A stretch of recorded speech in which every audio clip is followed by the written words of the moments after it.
Good morning, everybody, and welcome to day 2 of this wonderful conference in this beautiful room, which until yesterday, I didn't know this room existed until Chris mentioned it. And actually, I've been assured that officially it doesn't exist yet because they're going to have like their official launch like in October or something like that. Anyhow, so I think it's appropriate to have a philosophy conference in a room that doesn't exist.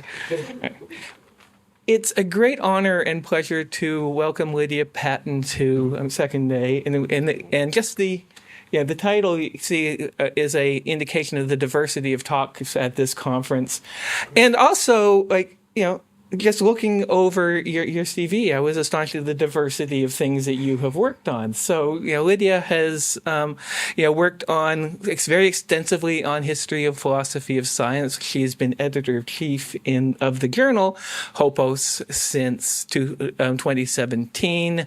She's worked on Kant and Neo-Kantianism, but as you'll see in this talk, she's also done work connected with modern physics and the LIGO initiative. In addition to all that, she's edited a number of books, including a wonderful book that I like, Philosophy, Science, and History, a book on laws of nature with Walter Ott, and recently, this is something that I didn't know about, a collection edited with Eric Curiel called Working Towards Solutions in Fluid Dynamics and Astrophysics, What the Equations Don't Say. Wow. And I don't know, I don't know of a book like that, right? So anyways, she's also a member of the editorial collective of Science for the People. True. Yeah. So, welcome. And thank you. We're going to hear about gravitational waves and the field equations. Oh, thank you.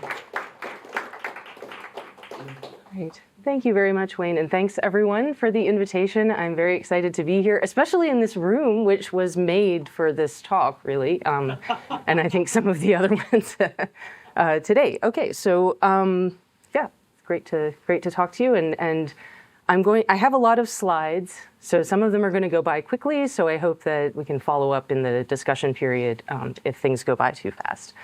But I do want to say before we get going, this is just the last few years, and I think people have been talking about this as kind of the end of an era, or at least, when you look at this,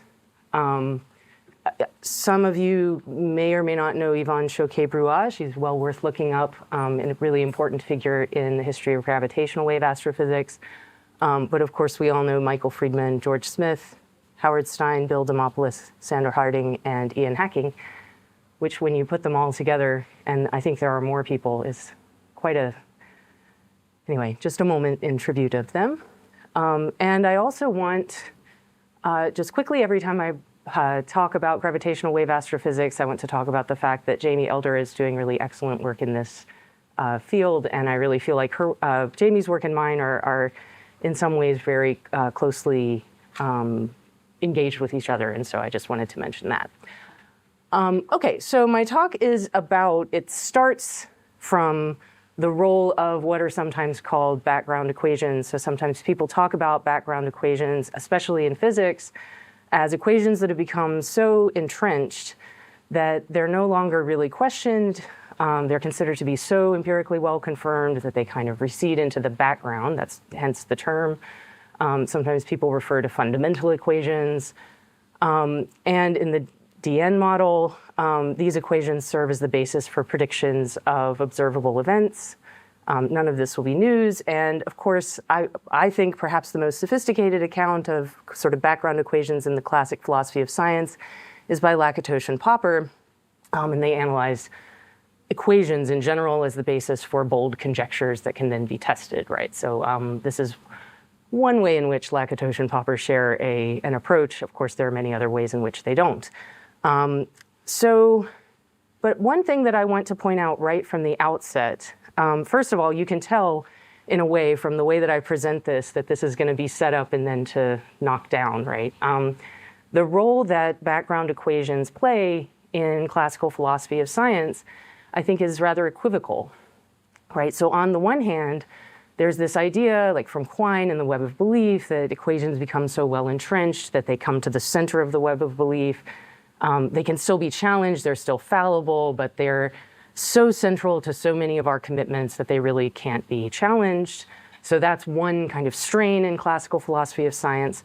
They're so well supported by past observations that they seem obvious and inevitable, like the universal laws of nature we used to be able to believe in before Nancy Cartwright. And then, however, really when you look at them, both the DN model and the Lakatos-Popper method of conjectures and refutations are really ways of putting these fundamental or background equations to the test, which means conceiving of them as fallible or conceiving of them as being the basis for testing rather than, and for sort of finding disconfirmation or like falsifying instances of a theory, not just confirmation of it.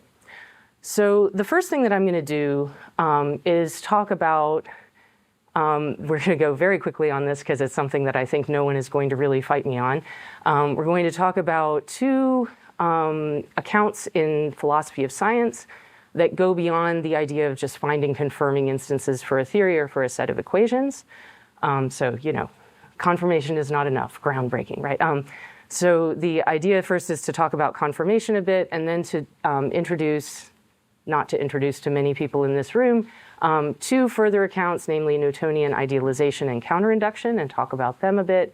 And then to talk about the history of gravitational wave astrophysics and the development of that discipline and how we might describe it. So just to give you a kind of very general panorama, and then we'll start diving down into it. We're going to talk about the role of the field equations in the development of gravitational wave astrophysics and one specific strain of that development, and why I think it's so interesting, because I think that these are actually forms, they are not ways that people have found to confirm the equations, they are ways that people have found to test the equations. And so that's what I'm going to be focusing on. Okay, so first of all, why is confirmation? Why is just searching for confirming instances not enough? Confirmation in the DN or HD model, this is, obviously I don't intend this to be an exhaustive, perfect account of confirmation, right? I just mean to say these are some things that we can all maybe agree on, involve using a theory for prediction and control in Skinner's, Watson's words as well. Generally, it means using a theory to derive predictions of observable instances of the theory, as in the received view in the standard model and so forth. In many cases, though, things are not so simple, and it's been known for a long time, right, that scientific investigation isn't limited to finding confirmatory instances. So I'm hoping that that's not controversial and we can simply move on, right? So one of the things that I want to flag early on, and this slide kind of stands alone, it's not really related to anything, but I just want to get it on the table before we get started, is this idea that there are multiple stages to scientific research. And one reason I wanted to bring it up is it's come up twice already in the conference. So very broadly speaking, there are these initial stages when we gather data and we find a model to describe and further investigate the phenomenon. So we first start doing induction or finding some kind of description of the phenomena. But often a distinct stage is required to trace the consequences of the data and to evaluate its significance. And in the particular case that we're going to be talking about, which is the LIGO-Virgo-Kagra project, this is often referred to as post-data analysis, which is much beyond simply just using, for instance, Bayesian methods. They have their own proprietary software called BayesWave to do that. But there's also a lot of other post-data analysis that happens where we're interpreting the data, we're finding ways of making theory-mediated measurements and finding parameters and so on and so forth, right? So this is what I really want to focus on, is that stage of the LVK project. And I just want to also mention that this idea of different stages has come up again before in the conference. Michael Kufaro's talked about Bohr's account of the stages of research, and Miguel López-Orga's question to Molly Cow earlier mentioned this idea of different stages. Okay, so beyond the idea of seeking confirming instances of equations or theories, I'm going to talk about two accounts. There are, of course, many more, but I'm going to talk about two ways that we might conceive of using background equations or using theory in order to investigate the phenomena. One of them is presented by George Smith, as everyone in this room knows, right, in Closing the Loop. And Smith argues more often than not, the process of turning data into evidence in scientific practice requires theory, with the consequence that the richer the theory available to a field of research, the greater its effectiveness in turning data into evidence, which I think is just a perfect statement, really. In order to answer questions about what specific evidence for some claim does or doesn't show, we must first become clear about what else beyond the cited data is involved in making them evidence for that claim. So I don't think that we have to hew to some strict division here between data and evidence, but the idea is just once you've gathered data, it's not always just immediately evident or directly clear exactly what the evidential significance of that data is, right? And this is, I think, especially true in extremely formalized disciplines like particle physics and LIGO, right? So just to draw this out a bit, the process of testing a theory or a hypothesis in particular requires clarifying the strict logical entailment relations between claims. This is what I think many people can agree with in Carnap, even if nothing else. Without theory, it's often difficult to define those relations so we can evaluate the evidential significance of the data. But beyond that, and this is a hint of what we're going to be talking about in a minute, it turns out that many scientists, in fact, build possible departures from accepted theories, claims, or equations into their models or into their investigative practices. So in fact, this is one way that people engage in scientific investigation. We're going to look at two philosophical accounts of this from Smith and Feyerabend, and then we'll look at the history of gravitational wave astrophysics as an example, and then you can challenge me on what I've said, maybe. Okay, so the first example, the first philosophical account is, again, George Smith in Closing the Loop. And this is his account of Newtonian idealization or Newtonian idealizations, and I hope to be corrected. This is one reason I brought this up, is I want to know where I'm going wrong in this. But here I'm just quoting. He writes, taking the theory of gravity to be exact involves claims about the world to be deduced that would hold exactly under specific circumstances. I call such claims Newtonian idealizations. These consist of approximations that, according to theory, would hold exactly in certain specifiable circumstances, including provisos of no further forces or density variations. So the first account here is that these are approximations according to the theory, but you have to be able to specify exactly when and how these approximations would hold, right, and what the circumstances are precisely. This often, and I don't think Smith says this exactly here, but I think this is certainly true. This often requires actually going beyond the theory and kind of building it out in various ways, talking about ways in which certain variables might change, for instance, parametrizing the theory and so forth, right? So I think this becomes quite a rich field for investigation.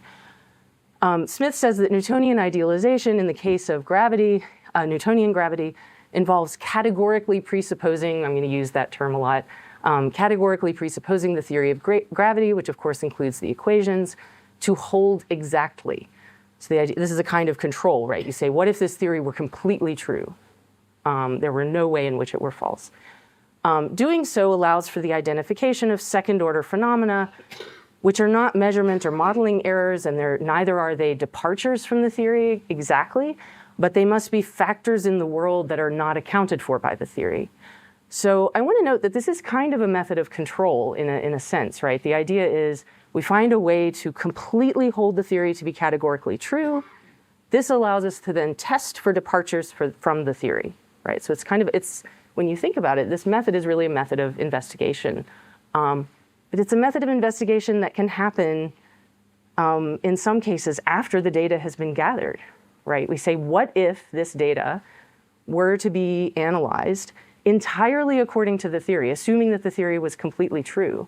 What would be left over? What would be the residual or the discrepancy if that were the case?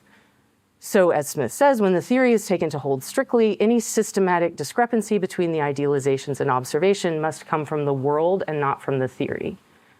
So the idea here is, and here I'm just still talking about Smith, we hold the theory to be categorically true. We look at the data or observations from that perspective.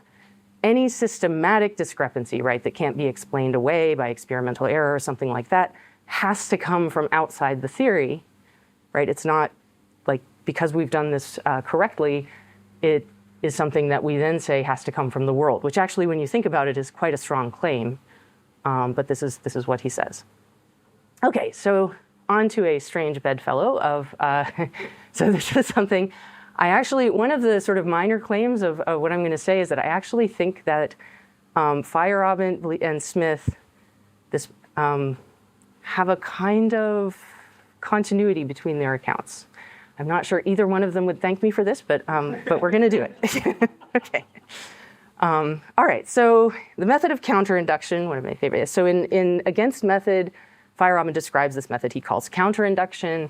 I think sometimes the name is actually quite misleading. So one of the context in which Feyerabend explains it is he says the failure to accept the Copernican perspective in particular wasn't a matter of ignoring any particular facts or evidence, right? So there's this kind of account sometimes of scientific revolutions that the sort of dogmatic people who were in the old paradigm were just ignoring all the facts and ignoring all of the evidence, right? And here Feyerabend says in Against Method, he says, well, it's not really just that, right? It's not Cardinal Bellarmine refusing to look in the telescope or something because then it might show him something he doesn't like. He says it's also that if you're an opponent of a particular view, you're an opponent of that view usually for a reason, and it's usually because you accept another view. So you accept another theory or another set of claims. And so when you're being asked to accept the data or evidence that's in favor of another view, you're being asked basically to evaluate the evidence according to a theory you think of as false. And Feyerabend says that's actually pretty difficult. That's pretty challenging, right? To weigh the evidence according to something you think of as incorrect. Okay, so I think counterinduction should be read not just as going counter to induction or, moving in a different direction, but as counterfactual induction, right? So you evaluate the evidence according to a framework of hypotheses, principles, or assumptions that you think of as false. So that's how I would, again, possibly controversial, but that's how I would see what Feyerabend says here. So just to quickly, because I want to move on to, I promised astrophysics, we're going to move on in a second. Just quickly, what I take to be important about Newtonian idealization is that we hold a theory, and in some cases, that just means the equations, right, as Hertz said about Maxwell. We hold a theory to be strictly true, and then we evaluate what residual discrepancies remain, so these second-order phenomena that remain to be accounted for. And Newtonian idealization involves discovering ways that a theory you take to be true doesn't exhaust the real phenomena you can detect. So this is a really exciting way to find evidence for a theory, right? Counterinduction involves holding a theory, hypothesis, equations that you believe to be false to be strictly true just to see what follows from it, right? That's the idea that Feyerabend talks about, or at least part of what he talks about. So counterinduction can illuminate the theory that you take to be true just as well as the one that you take to be false, right? Because what happens in counterinduction is you start actually defining a class or family of theories, like the ones that are like this and the ones that are like that, and depending on the assumptions that you make or the things that you hold to be the case. So the continuity that I see here is that in both Newtonian idealization and counterinduction, you hold some theory, hypothesis, or set of equations to be categorically true in order to discover discrepancies from your existing commitments among the data or observations, right? So you find the discrepancies between whatever framework it is and your observations, data, the phenomena. In counterinduction, this is done so you don't miss a true theory by being dogmatically committed to the old one. And in Newtonian idealization, it's done so you don't miss possible phenomena that an existing theory doesn't account for, right? And so I actually think in our specific case of talking about equations, both Newtonian idealization and counterinduction are ways that equations can be taken to be true, but, and this is where I want to apply them to a particular case, but also can be used to build out a broader structure that allows for the testing of the possible fallibility of those equations or possible cases where they don't apply. So that's the part where I'm adding, hopefully, something to what this is saying. So finally, gravitational wave astrophysics, we finally are appropriate to the room. Okay, so I just wanted to get all of that on the table, partly because this is the topic of the conference, but also partly because I think it's helpful in evaluating what's going on here. Okay, so gravitational wave astrophysics, as we know, is a triumph of early 21st and late 21st century physics, once we get there, if we ever do. Many articles and press releases talking about the recent detections of gravitational waves in particular mention that the observations confirm Einstein's prediction of gravitational waves after he changed his mind, as we know. and provide a direct detection of waves in space-time consistent with general relativity and the field equations. As far as the public face of things is concerned, gravitational wave astronomy, which I'll refer to as GWA from now on just for quickness, is an experimental branch of astronomy concerned with confirming GR and drawing out the consequences of the equations and the interpretation of the theory, right? So the idea is the field, so here, you know, in kind of one narrative about gravitational wave astrophysics, the idea is the field equations are background equations from which we derive some set of models and simulations that allow scientists to detect phenomena, make observations that are then consistent with that framework, right? That sort of background framework of the field equations. So that's one way of looking at this. What I want to emphasize is that there is, there is another tradition, so let me put it that way. So in concert with this tradition, this is the way that we might continue this narrative according to which the field equations are the background equations of gravitational wave astrophysics. The field equations are often considered to formulate or even embody the theory of gravitation in GR. There were 3 empirical tests that Einstein proposed, precession of the perihelion of Mercury, gravitational redshift, and light bending in gravitational fields, which have founded a long-standing tradition of empirical research that does confirm the equations, right? So I'm not an opponent of that. Given this tradition, we would then begin to treat the field equations as background equations, right? So that would be the idea that the field equations are well confirmed, and we then use them to derive predictable consequences that can then be observed, right? So that's one way of conceiving of how this has all gone on. As you can imagine, based on how I've set this up, that is not what has happened. That is not the way that the main line of gravitational wave astrophysics has proceeded. So from the first moves of the modern experimental and theoretical tradition, I should actually add there's been significant focus on building parametrized formalisms. That's what I'm going to be talking about until the end of the talk, that express the theory of general relativity and the field equations as special cases of a more general set of possibilities for metric theories, including rewriting the linearized field equations in a more general parametrized form. So these parametrized formalisms are purposely designed to detect departures from the equations and from the theory more generally. That's the point of them. They are deliberately more general than GR, or at least one point. And they support substantive counterfactual reasoning, right? Not just confirmation finding instances. And they're built not only into the post-data analysis methods, but also into the experimental models and the waveform templates themselves, right? So these are central. So just a really quick rundown of some of them, these are some, not all, of the sort of major developments in the current gravitational wave astrophysics with respect to the field equations. Yvonne Choquet-Brouat, she was on our first slide. She gave the first formulation as an initial value problem. The ADM formulation of the Cauchy problem in 1962. I'm going to focus on 2 moves in this history: the parametrized post-Newtonian or PPN framework from 1970, and the parametrized post-Einsteinian framework, cheeky name, the PPE framework from Franz Pretorius and Nikolaus Eunice, among some other people have worked on this as well. So these are actually, you can see 1970, the PPN framework, Kip Thorne, Clifford Will, and Kenneth Nordtvedt. And then the PPE framework is Pretorius and Eunice. I just want to mention briefly, all of these are central figures. These are not people doing some cute project over on the side, right? Like Kip Thorne is one of the 3 people out of like over 1,000 that they put forward to get the Nobel Prize, right? I mean, Nordtvedt and Will are not shabby either, right? These are central important figures. And so this is something that we really want to look at. Okay, so let's first look at the Will Thorne Nordtvedt parametrized post-Newtonian formalism. It's too much to say at 9 in the morning. So there are 2, and I'm just going to cite very quickly in the beginning these 2 papers from 1970, which of course they were working on earlier, theoretical frameworks for testing relativistic gravity. So notice testing relativistic gravity, right? And this is Thorne and Will. And in this case, what they're doing is testing the Dickey framework against GR. So this is a rival theory.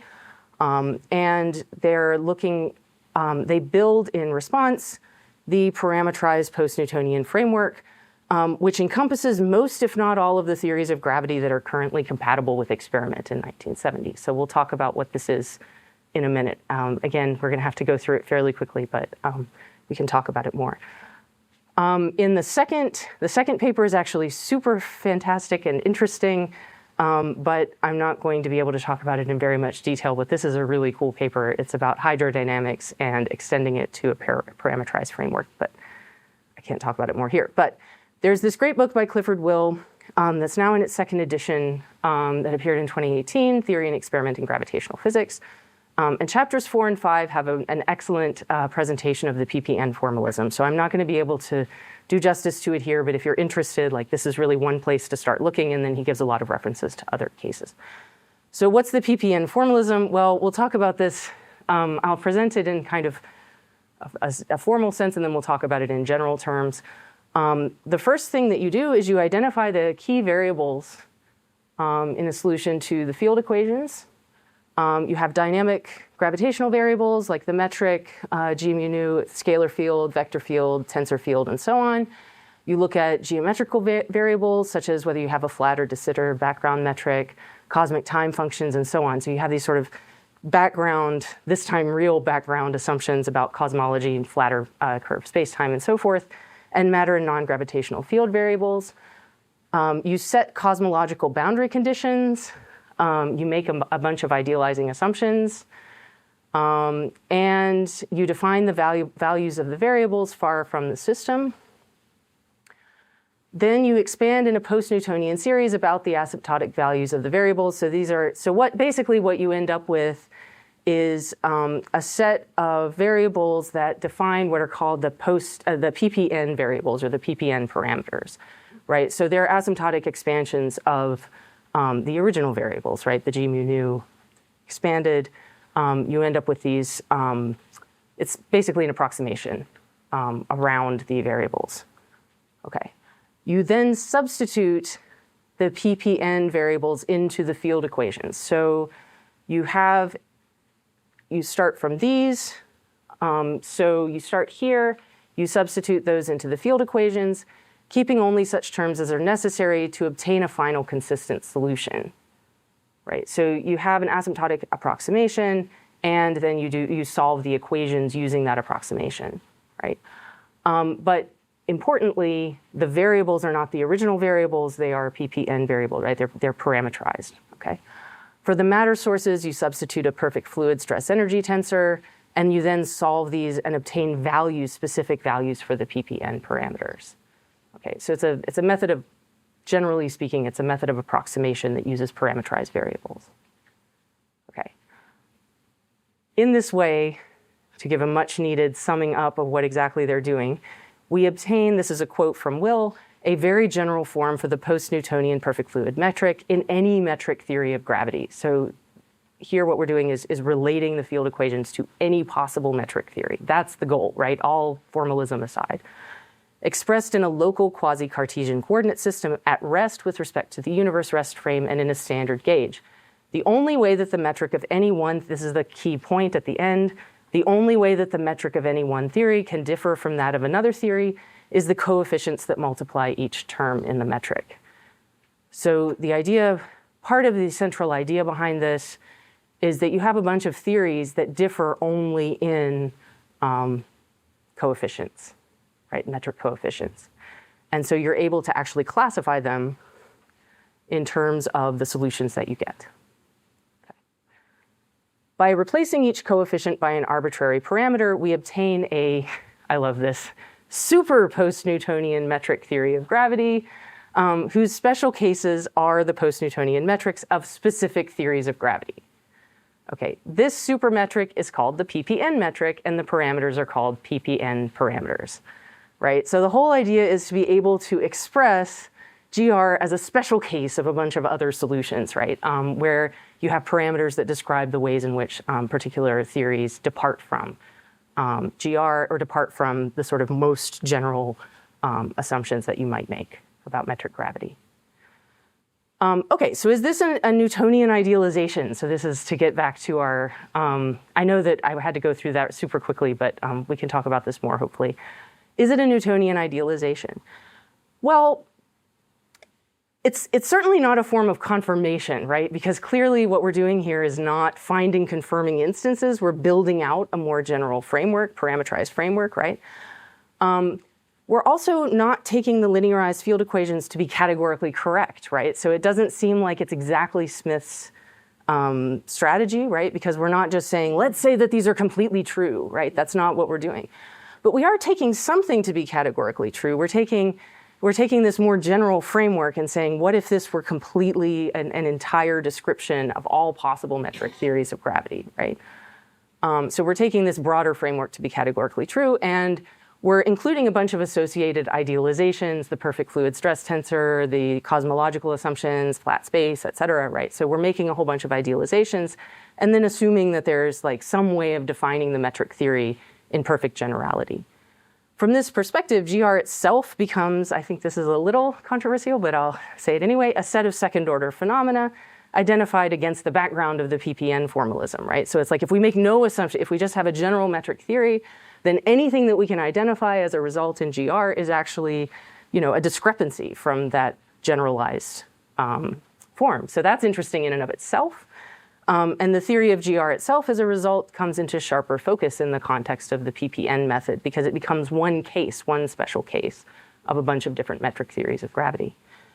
And here, again, I think we can return to the comparison between Newtonian idealization and counterinduction. The difference really, I think, when you get down to it is whether you take a theory to be completely true or whether you're just sort of committing to a theory you think may be false. And the idea behind this this set of parameterized formalisms is that you don't really care. You just say, I'm going to define as like the most general case, and every theory is just going to be a further specification or determination of one possibility in the background of that more general parameterized formalism, right? And so we're just going to look at everything as like a special case of a broader idea. Okay, so I want to get to this before we stop, so I'll skip a couple slides. So here we're going to look at a more recent development, which is the Pretorius-Eunice parameterized post-Einsteinian formalism, which is the PPE framework. It was actually introduced earlier than 2009, but there's a key paper in 2009 that I'm going to be referring to. This, I should just say, is incredibly difficult as a framework. Like this, the PPE framework is like very, very difficult, but I'm going to try to present it as anyway, I'm going to try to do better. Okay, so this is basically I try not to overuse this, but I really do like it. This is really the motivation for so you might ask, why build a much more difficult parameterized framework if we already have the PPN framework? PPN framework works only on the assumption that you're in the weak field regime. Now, as Will has pointed out, you can actually make some idealizing assumptions that allow you to apply the PPN formalism even to the strong field regime, but it's not perfect. It doesn't actually detect some of the discrepancies that you might find. So when people started realizing that we were actually going to start having these LIGO detections and detections of gravitational waves and of merging systems, Franz Pretorius, who we're going to talk about in a second, started thinking about, well, we need something that's going to work in this new strong field regime where we're going to start getting some new discrepancies that we're going to have to be able to account for. So I just want to say something about Franz Pretorius first, since he was really one of the main kind of motivations behind the PPE formalism. And this is from the Gruber Institute. This is his page. I think he's someone that we should talk about more. People do talk about him, but I think he, in 2005, he developed a novel, well, starting earlier than that, but that's when the work came out. He developed a novel mathematical reformulation of the equations, right? Notice novel formulation, created the necessary computational infrastructure, and obtained a numerical relativity solution for the problem, which basically was generating a waveform template that was meaningfully related back to the field equations. That was a problem that had been very, very difficult to solve for a long time, and Pretorius was someone who made a lot of progress on that. on that front. Okay, but what I'm going to be talking about is this paper by Eunice and Pretorius, Fundamental Theoretical Bias in Gravitational Wave Astrophysics and the Parametrized Post-Einsteinian Framework. So very quickly, I just want to say fundamental theoretical bias is something that is super confusing. All they mean is the assumption that GR is true. So when they say that, I've actually gone through and replaced fundamental bias in all of their quotes with the assumption that GR is true, because that's all they mean is if you assume GR is true, you're going to miss stuff. That's what they mean to be talking about. So this is from the abstract. We consider the assumption that general relativity is the correct theory of gravity. This is valid in the weak field, but it need not hold in the dynamical strong field regime where tests are lacking, right? So this was one of the key motivations for the LIGO experiments.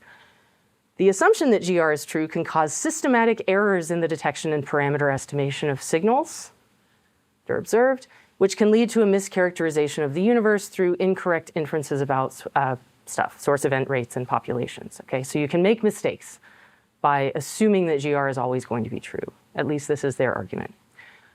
The PPE framework, the parameterized post-Einsteinian framework, consists of the enhancement of waveform templates via the inclusion of post-Einsteinian parameters. These parameters would be designed to interpolate between templates constructed in general relativity and well-motivated alternative theories of gravity, and also include extrapolations that follow sound theoretical principles such as consistency with conservation laws and symmetries. This is an exact description of what they do, and it is fiendishly complicated because they do both of these things, right? So we'll talk about this in a second, but this is, okay. So they focus on constructing a framework that, in their words, will be able to measure generic deviations from GR predictions. So this is a different framework from PPN, because what PPN does is take the equations and then solve them using these sort of asymptotic solutions and generalized parameters like we just talked about. And so they're giving solutions to the equations that define a more general metric.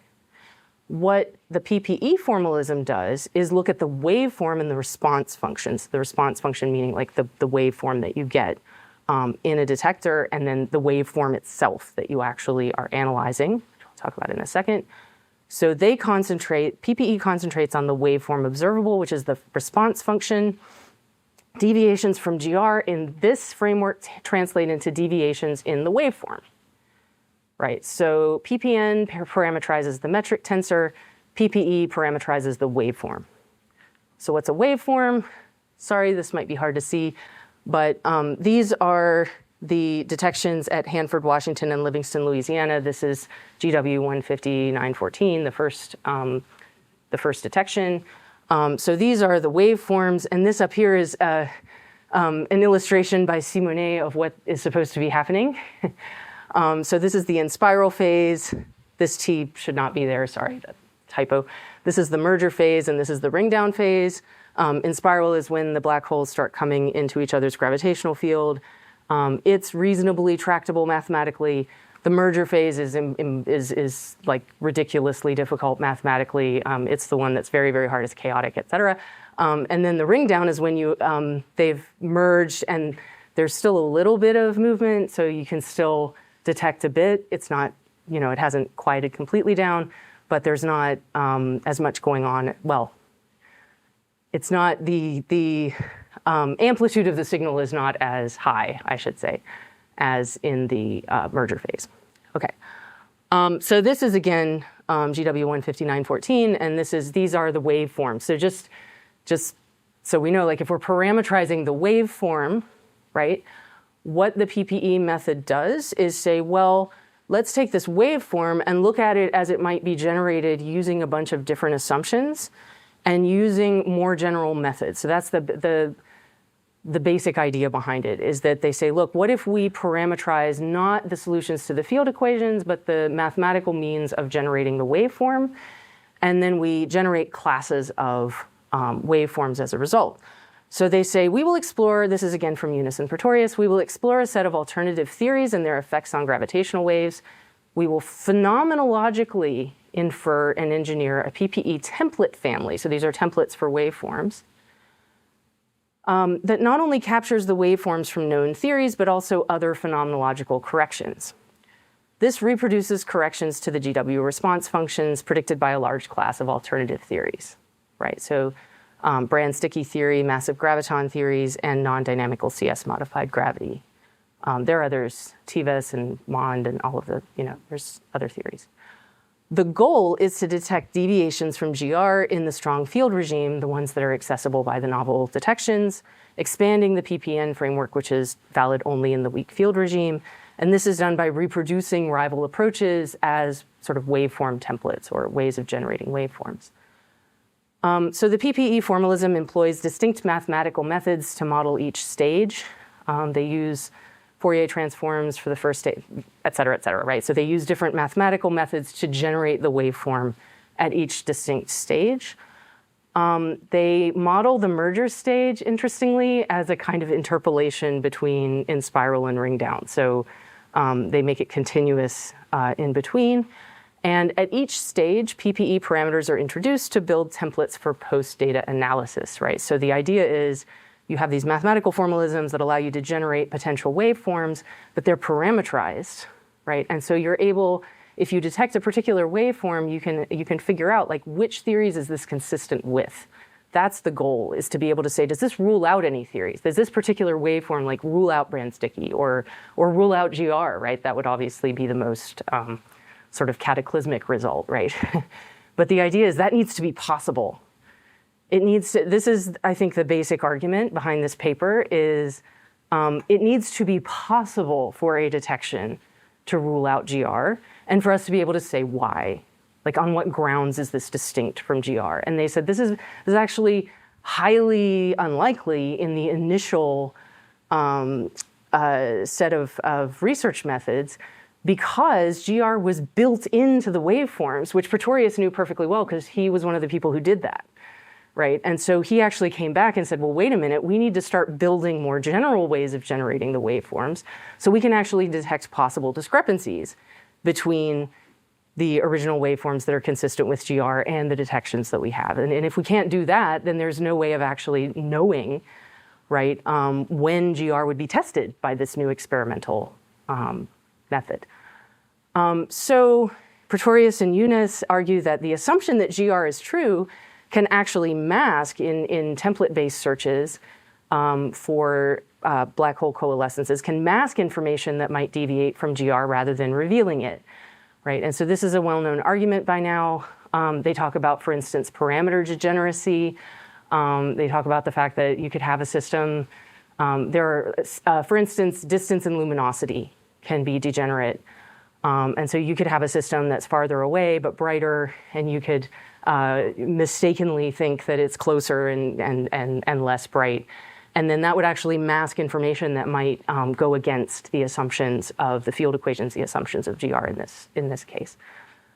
So they say systematic errors created by the assumption that GR is true might be as large, if not larger, than those induced by modeling bias, since waveforms could deviate from the GR prediction dramatically. This is particularly worrisome for template-based searches. I'm actually going to rewrite the last part of their sentence. Because GR is built into the template, that's the problem. And so what they're saying is, what if we didn't do that? What if we went and built out another set of templates that allowed for generic deviations from GR? And I'm going to wrap up in a second. So importantly, I actually think that you might be asking yourselves also, why at 9 in the morning did I bother doing PPE as well as PPN? And one reason is, it's actually interesting because I think PPE is not really a good example of Newtonian idealization or counterinduction. It's a little different, and so I find that interesting because I think a lot of scientific methods actually fall under one or the other of those two, right? But the method of the PPE formalism is to generate a sort of generic family of parametrized waveform templates, and that the idea is to find ways that observations might deviate from GR, but that doesn't build in any assumption that GR is true, right? So in fact, the whole point is to avoid that assumption. And it also doesn't build in like the attempt to hold to any theory that they think is false. It's just, the idea is just we define a family of theories and let the detection decide, right? That's the point. So yeah, so I just said that. I said, and I think in some ways, although I'm not going to be able to obviously follow this up, The method actually might be closer to perspectivism, right, where you say we adopt multiple perspectives just to start out with, but I can't say more about that. Okay, so wrapping up. So the practice of holding equations or theoretical posits stable in the background can be seen as part of the empiricist strategy or behaviorist strategy, right, of prediction and control of observable phenomena to seek out confirming instances. But employing Newtonian idealization and counterinduction, it's also possible to hold equations and theories to be categorically true or categorically false, right? Precisely in order to detect discrepancies from those equations or theories in application, right? So one point that I really want to make is that that's actually one way in which you could, if you wanted to, think about sort of background equations, is these are equations that are really well confirmed. They're precisely the ones we want to test the most, right? They're the ones we want to find, it would be the most interesting if we could find discrepancies from them. And so what we want to do is sort of find ways of figuring out what their consequences are in particular experimental situations to detect discrepancies, right? Which I think is the intuition behind both Newtonian idealization and counterinduction. So in this case, the PPN formalism begins from the field equations, but builds them out into a broader framework for theory assessment. I think it actually is sort of properly seen as a form of Newtonian idealization or counterinduction, depending on what you want to think about.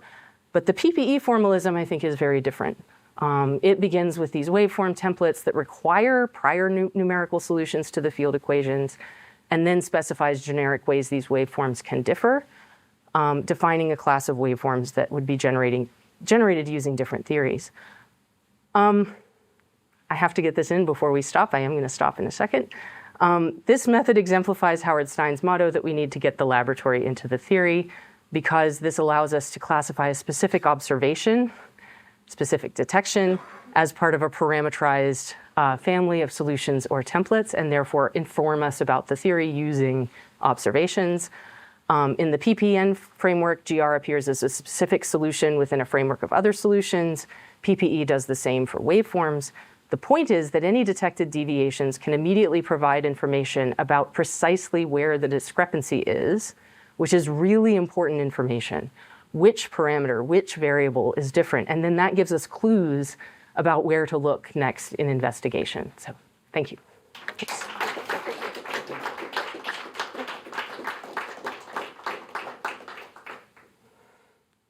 Excellent. And Great. we have plenty of time to questions. I'll Good. try to kind of hand this up.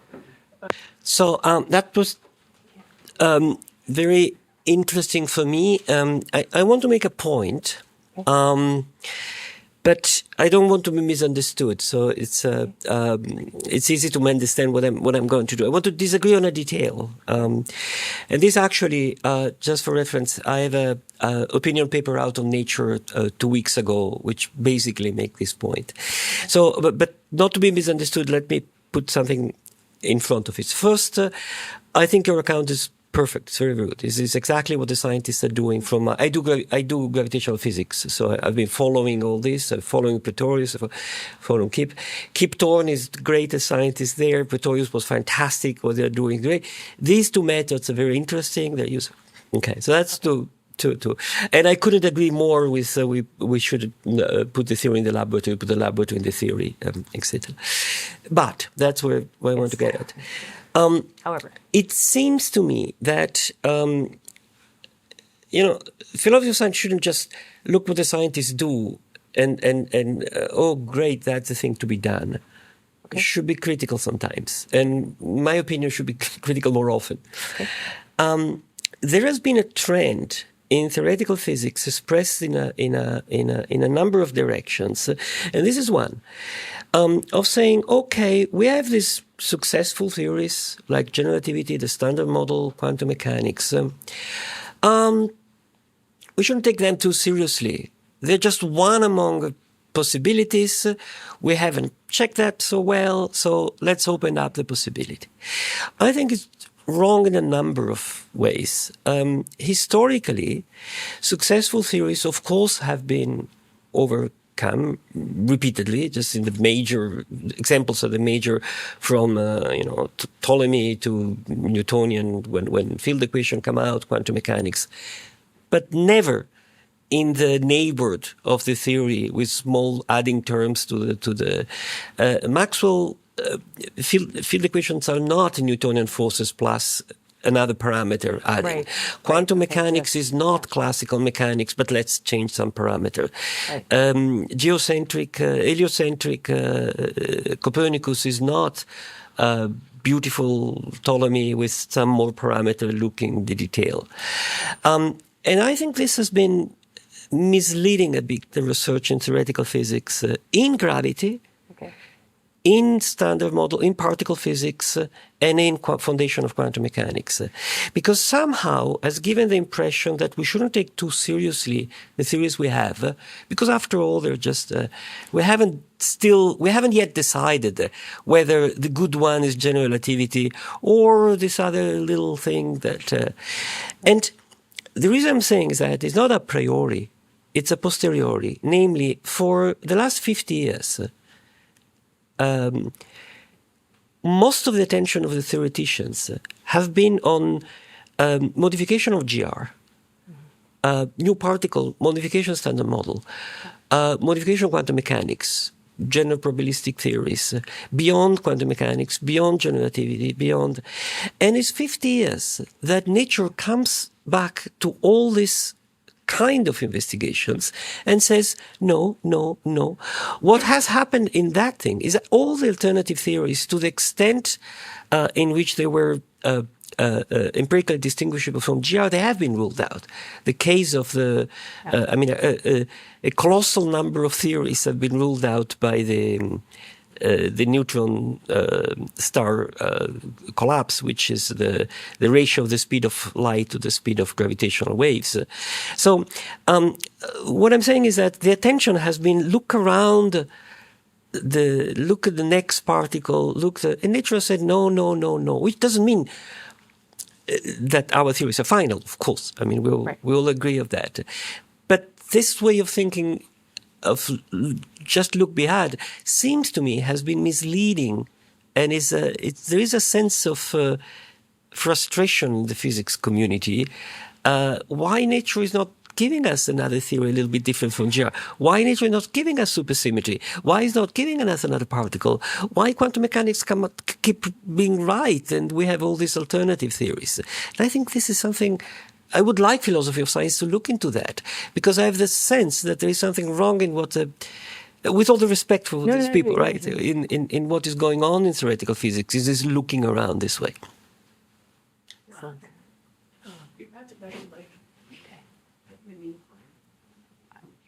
Wait for the answer. Well, it's okay. No, okay. I kind so, of, I didn't want to. I kind of don't want to answer because I want to just, I mean, I mean, I partly don't want to answer because I'm not going to be able to say anything about it. But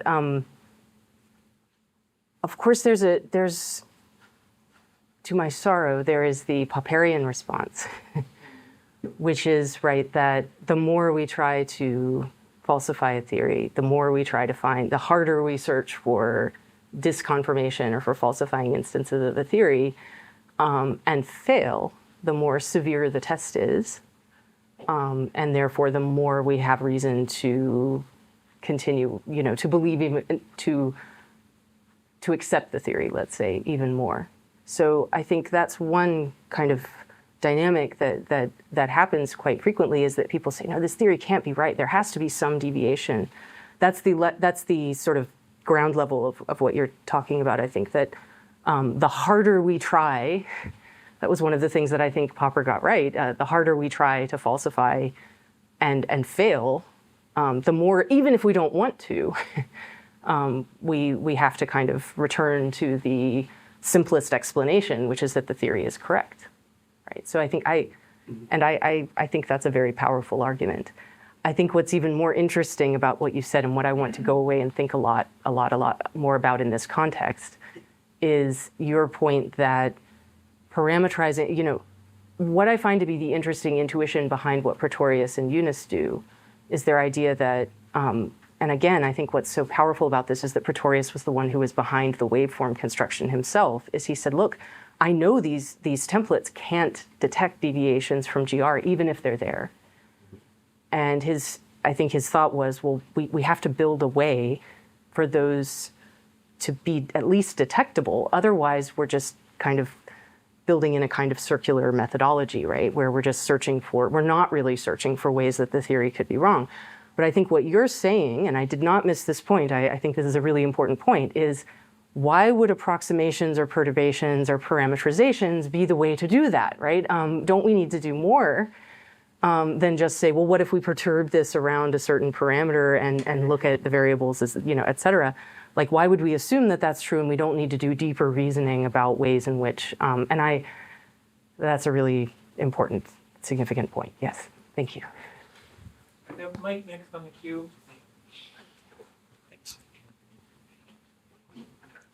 Thanks. That was really informative. I just have a small question. At one point, maybe in the middle of the talk, when you mentioned that that you can fit the PPN formalism into a kind of you can construe it as conforming to the like Smith's idea of Newtonian idealization, and you mentioned Right. that we can, like, for that to work, we can take the PPN formula to be true. And I was a little bit confused by that because I can Right. I can get what it means for a theory to be true or a model to truly describe something, but what does it mean for a framework to be true like that? Yeah, that's. First of all, I shouldn't have said that. I shouldn't have said it that way. I should have said to be completely correct, rather than true. So for each aspect of the framework to hold exactly, analogously to how we might take a theory to be true in Newtonian idealization. But obviously, I was trying to do too many things, and I missed giving a more complete argument for why that might work. But that's what I think is that the analogy there would be that instead of saying, well, let's take this one theory to be completely true and detect discrepancies, we say, let's take a family of related theories to be correct, at least, and then see where all the discrepancies might lie. And then that's actually even more informative because then we can compare the discrepancies that arise and see like which one is most correct or which one is interestingly wrong or whatever, right? So that, I think, would be the method. Thank you. Thank you. Can you pass it to Chris?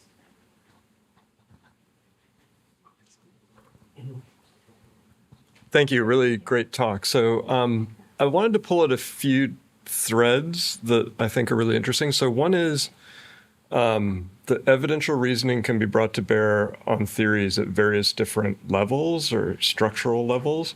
Right. And so I think the thing that I've always been struck by the PPN formalism is that in some sense you can step away. So partly you're saying we think that there are the principles that define what a metric theory of gravity is, that's somehow more secure than, say, the Einstein-Hilbert action itself, right? So you Right. look at part of the theory and say, we have really good reasons for thinking that the theory of gravity should have a general form, and then we're maybe suspicious about some of the specific ingredients in, That's a say, great the point. Einstein field equations. Yeah. But the surprising thing is that even from that very general characteristic, you can still do evidential reasoning. So the PPN formalism is effectively saying we have a metric theory of gravity, but we're agnostic about the exact form of the field equations. Yeah. So that will give us something close to a GR description of the solar system. Right. And then it will be able to tell us or put constraints on how close we must be to the exact form of Einstein's field equations. So the thing that I find striking is that you're able to do a lot of evidential reasoning to figure out what Mercury's motion reveals about the field equations just based on these very higher level assumptions about the sort of form of a gravitational theory. And I was curious whether that also is true for the PPE formalism. That's what I wasn't. So I've always wanted to look into the PPE and I never have. There's also, you probably know this, but there's also the parameterized post-Friedman formalism for cosmology, which is also much more complicated than the PPN formalism, but it's another case where you try to give a general account of how structure evolves in a gravitational theory where you're not assuming the Einstein field equations. But sorry, so the question I guess was, for the PPE formalism, is that the same, is that an appropriate way of thinking about it, that you're sort of, or is it really, as you're emphasizing, more focused on generalizing the waveforms without maybe as much clarity as to how that relates to the underlying field So equation. this is why I said I was rereading. This is a great question because I was rereading the paper to prepare for this, and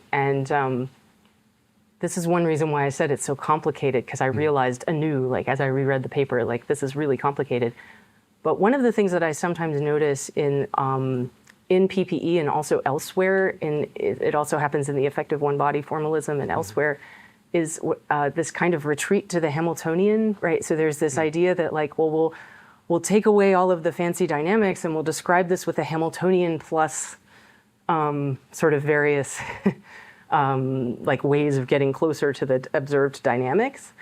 And I think one of the things that's kind of interesting about that is this idea that the Hamiltonian is kind of more general or more fundamental than the field equations or than rival dynamical theories. And I think not necessarily is that always going to be the case, right? Like you would need to actually be able, I think that what's missing, and here I think also is where philosophers can come in maybe and say, hey, argument needed, right? I mean, like it's not necessarily true, like without a further evaluation of the evidence in that context, you don't always know whether one type of dynamics is more general than the other in that particular context, right? I think that's a really important point. That the goal is to find something that defines a more general class of structures, but that's going to depend on the context. It's going to depend on the argument that you're making. In the particular case of the PPE formalism, they actually do this. So they use 3 different strategies, but one of them is to give an account of the dynamics of the system using the Hamiltonian, and then to take each of the specific theories as a kind of special case, sort of the Hamiltonian plus extra dynamics, which is hard and controversial and complicated, I should say. Okay. That's great. We'll talk about that more. Yeah. Pass back to Jim. Thank you. That was really cool. There are lots of things that I want to follow up on, but the thing I want to ask now is, so I agree that the PPN formalism can be used in ways that are sort of strongly analogous to Newtonian idealization and closing the loop. But I want to suggest that the analogy is a little bit different. And so what I'm about to say like may be wrong in not just particulars, but gross details. But my understanding of the way that Leverrier actually did the calculation to predict not just that Neptune existed, but its specific orbital parameters was to actually do a perturbative analysis of the orbit of Uranus, right? And so it wasn't just that. It was that you have the orbit, what the orbit would be, plus known corrections parameterized relative to orbital parameters of this, possible additional source. And the way that I understand Newtonian idealization here is that the calculation that you're doing that's supposed to be like, what if the theory were exactly true, is actually the 0th order approximation, right? So this is what Uranus's orbit would be if Neptune weren't there and everything else we knew about the solar system was correct and Newtonian gravitation was correct. Right. And then you say, that's what the exact true thing is. That's not what we find. And then the parameterized perturbations tell us how to interpret the deviations. And so what I want to suggest is that in the PPN framework, the thing that we're taking to be exactly true is actually, depending on our mood, either Newtonian gravitation or general relativity with the parameters set to 0, the deviation parameter set to 0. And then what the framework does is allows us to interpret deviations from general relativity exactly holding. Is this a finger? Yeah. So. Well, maybe Lydia can. Yeah. Well, no. Okay, I'll respond quickly, and then we can. Okay, so yeah. Yeah. This is very. Okay, this is very, very helpful. And I'll try to be quick, but I think this is really helping me to think through the way that the parameterized methods are working, because I think that in many ways, like, it is actually a kind of concealed Newtonian idealization, right? So that's in a sense, it's like, well, we have two rival theories, or one, we have Newton and GR, for instance. That was the sort of motivation for a lot of the earlier versions. And the idea was, well, we really are thinking of these two theories, but then we're parametrizing around a more general set of sort of family of possibilities just for the sake of argument in a way, right? But really we're looking at this specific. So I'll have to think more about that, but I think that's quite possibly, like, in practice what's happening is there's like two kind of two things that we're actually testing, and then everything else is kind of a hypothetical possibility. Is that kind of what you were going after? Well, yes, in part, but the other part is just that the thing that we should be taking to be exactly true is what happens if we set all of the perturbations or the expansion parameter to zero, and then the role that the parameterizations are playing is giving us control over deviations if they appear. Being able to measure the deviation. Yeah. Okay, that's very helpful. Right, which is then, I mean, this is like literally, I mean, Leverrier sends this letter because he gets the parameters. Yes. And then he's able to say where to look. Exactly which is the point of that. Okay, thank you. That's very helpful. I'm very sorry, but we've got more people in the queue than we have. Oh, okay. No worries. So you can make your comment to people during the discussion period. I'll go to Miguel next. Yeah. Well, thankfully, I was about to say exactly the same thing that Jim said, and I think. Anyway, so I'll ask another wacky question instead, which is, I was thinking, I found it like sort of amusing and interesting, the parallel to Feyerabend, this idea of counterinduction. But then I was thinking, in a way, you're underselling your contribution and the novelty of the PPE framework, in a sense. I mean, I know you're saying it's not analogous, or the PPN framework. Anyway, whatever is analogous to counterinduction, right? Okay. Because Feyerabend, I mean, he's still thinking about this in such a Lacatosian way, I think. So I think his idea is that, he has these cases like Galileo, someone presents him with the tower argument. Why does the ball fall in a straight line? So he comes up in Feyerabend's construal with his principle of relativity, right? So oh my, that seems really wacky if you're a Popperian. But what Feyerabend says, well, the point is any theory only bears on observation successfully if it's developed with lots of ad hoc assumptions. So you have to give every theory time to develop. Now that's not exactly what's going on, right? Because you're not committing to this kind of picture, I think. Right. And it's not quite analogous to it's much richer what's going on, right? We open up this whole space of alternatively parameterized theories, and then we could think about what would happen if that were true. So it's not about sort of diachronically amassing ad hoc auxiliary hypotheses in the way that they were thinking. But, it's a more interesting form of counterinduction what you're doing. So that's what I thought, yeah. Right, you're thinking of, but I think that you're right, this has a connection with what Jim was saying. I think this is very helpful collectively, because it's, I have to think much more clearly about, or much more about, how do we really conceive of these alternatives, right? Because it's entirely true that if this is just sort of a merely formal, like we're going to use perturbation theory, or we're going to use different methods of approximation, like that's not formulated specifically enough to really pick up like systematic deviations in a lot of cases. Like it will in some cases, but in other cases you already have to have some kind of idea where to look, rather than just saying, I mean, there are cases where, we get lucky and there's a Neptune, or there's, something like that. But there are other cases where you really have to have some kind of formulation of what you're looking for before you're able to actually perform even counterinduction, right? Even if you think it's completely false. So like I think of like Alan Franklin's account of the fifth force, right? Like in the end, people decided, they at first thought it was false, and then they decided that it in fact was false. But they had to formulate what the world would be like in order to find confirming instances for it, right? Or in order to be able to look for it in the first place. And I think one of the questions that does come up about these methods as a result is, well, are we really missing things by just appealing to these kind of general mathematical methods, rather than talking about like formulating actual alternatives and going after them in some more systematic way? So I think that's part of yeah.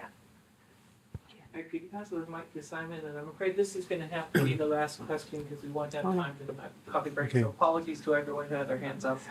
Right. Well, thank you very much. And may I just ask it's a sort of naive question, really. I mean, it's a Popperian question.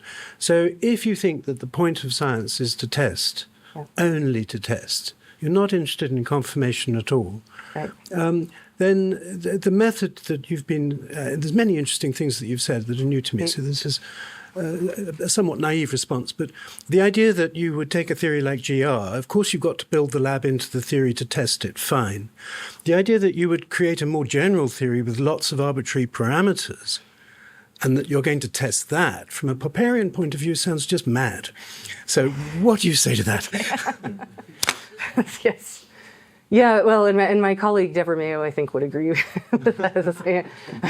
You've got to have a hypothesis to be like a, and I think this is what this is. This is what this is coming to is what are we testing in this case, right? When we build these parameterized frameworks, is there anything substantive beyond just GR could be correct or not that we're really testing, right?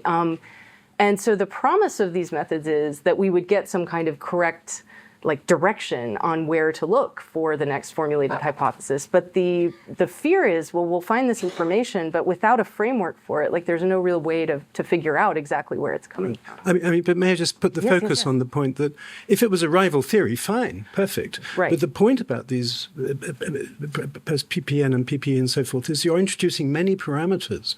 Yes. From a Popperian point of view, this is a disaster. Right. For falsification. You've got no idea where to, as it were, assign the falsity to. You've got too many parameters in there. You end up with a duem problem.